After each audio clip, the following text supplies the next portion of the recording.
I think everybody's at their breaking point. Yeah.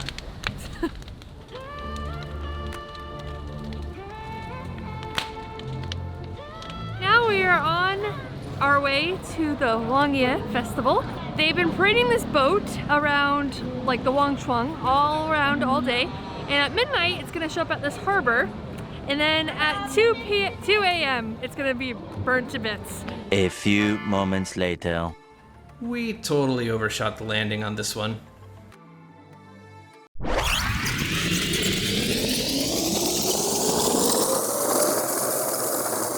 This is a Wangchuan, also known as a king's boat.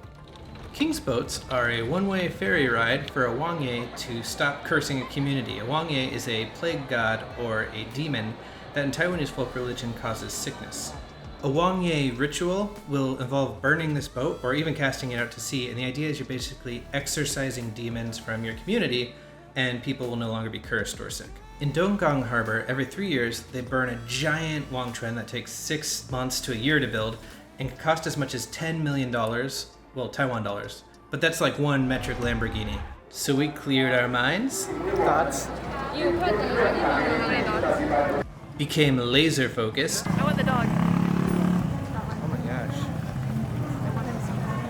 And made a plan to film the biggest boat burning in Taiwan. My planning skills aren't great, but my adventure level is very high. Very high. You know, there's no better way to celebrate your college graduation. Like, forget the ceremony. Burn some boats. When we first arrived, we weren't sure if we were actually in the right place, and then we saw a guy on a hoverboard kind of hawking out items and giving them to people for free, which usually means that it's a festival in Taiwan. I started to see large groups of people in colorful robes dressed a little bit like Mortal Kombat characters, and I knew something was special about this.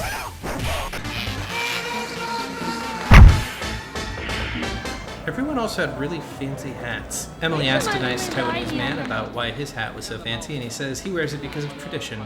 These outfits represent 7 different temple groups, and they have 7 different colors. So if you see them, you're seeing a troop from a temple that came to the Wangye Festival to worship.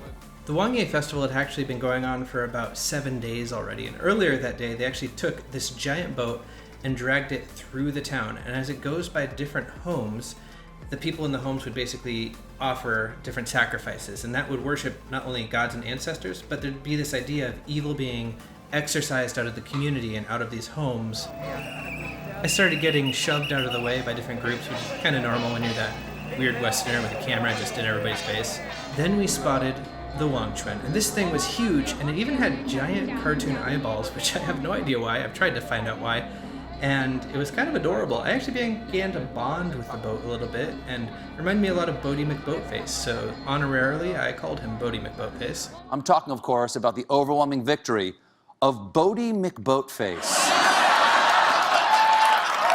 The people know. You guys know. And this was where we overshot the landing. We started to wait for literally hours. What we didn't realize was they had actually been filling the boat with different supplies all day long, including wine and food like rice, and actually doing a bunch of different rituals and worship practices to basically treat the ship like a real ship that's going to go on the ocean, and somebody's going to have to live on it. And the people living on it are these plague gods. So they're going to prepare it the same way that you'd prepare a real ship. And interestingly enough, this ship actually is seaworthy. If they were to push it onto the ocean, it would be able to float. And you could see that when you got close. It was really well built. Eventually a band showed up and they started tuning their instruments. They sounded actually a lot like those plush animals that you'd squeeze as a child, and they go, "Ee-oo." And they were basically preparing a procession where this boat is going to be dragged all the way through Donggang to go to the harbor to be burned. Oh, my personal favorite. Have their entrails cut out and burned. We'd been standing for like a really long time, so after a while this guy started doing the stanky leg. Wiggle, wiggle, wiggle. And I thought maybe it's because there's no bathrooms and he had to pee. But then realized he's actually teaching his wife the mysterious ways of move your knees around and it'll be more comfortable. He's like, hey, yeah, move your legs, honey. Do the Oompa Loompa. You'll feel great. Then the anchor arrived, and they were like, oh, snap, something's happening, which had happened like 14 times, but this actually was the time that the boat started moving.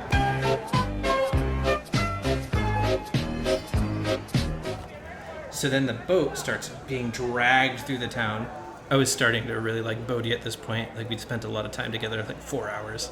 We left Jake over by the boat because I heard a guy in the audience say that this is probably the best view. Who's to say? Maybe he's wrong. I don't see him anywhere. The boat should be coming through the gate when it leaves to go through the ocean, so we're hoping this will give us a more ideal shot. It could also get us smushed by a boat.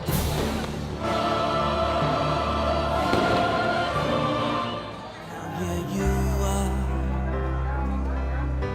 with midnight closing in.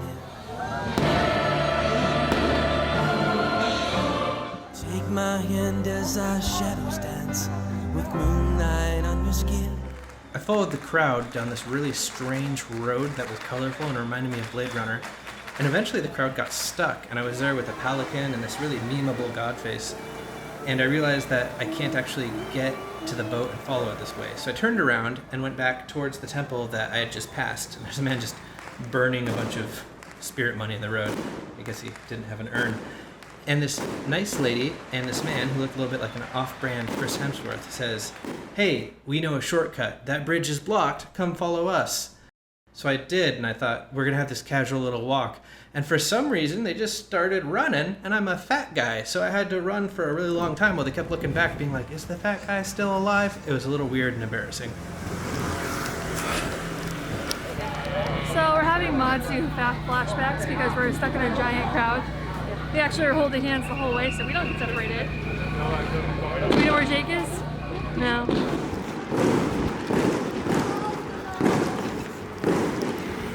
For the record, it's now like 2 a.m., so we waited about 2 hours for the boat to leave before it actually left. That was a bit frustrating. Now we're all lining up, and we don't know why. Yeah, we're pretty much at an actual dead halt.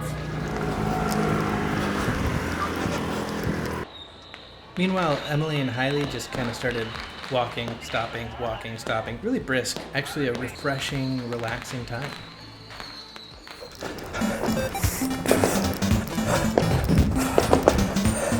At this point, I was actually soaked in sweat and wheezing, and my breathing was starting to sound a little bit like I was having an asthma attack and eating a sandwich at the same time, oddly enough. And the cell networks actually went down because there's so many people like it did at the Matsu event. And so I actually lost track of this person I'd been following, this giant crowd, and I was like, there's thousands of people here. I'm never gonna find off-brand Chris Hemsworth again. I felt really... Oh, there he is. So I saw him, and I thanked him, but I don't even know his name. I had pushed with everything inside of me, and actually I managed to get ahead of the boat. So I got to see him arrive, and they pulled it into this giant pile of spirit money, which would be set on fire. Anything to say? Well, pretty tired from having to sprint. So they started moving the spirit money into place, and then they kept loading the boat, and a bunch of people would visit the boat and basically do little rituals. I think we thought this would be over at around 1:50, and it's like 4:30. There's a certain madness to it all. They actually pulled out a miniature boat that had an eyeball on it, and the big boat has an eyeball. So I don't know if that's like the child of the boat, but it's kind of sad.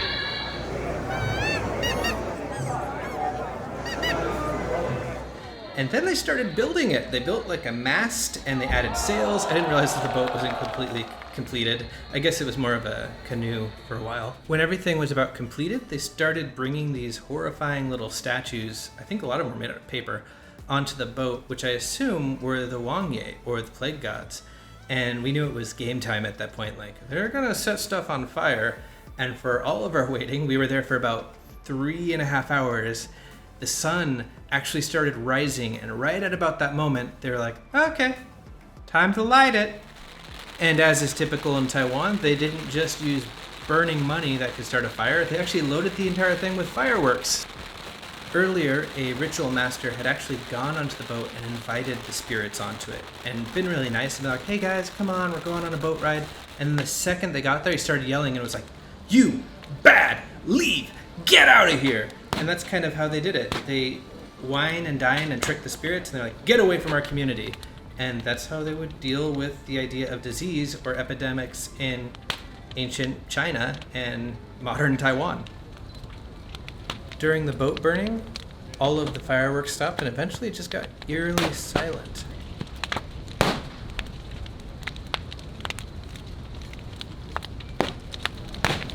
We read that Wangye worshippers actually believed that their souls would be taken up if they stayed on the beach. So traditionally, they would flee, but today lots of people actually sit there and watch it go up in flames, and maybe they aren't afraid of losing their souls. It may be empty, or weightless, and maybe I'll find some peace tonight in the arms of the angel. Fly away from here.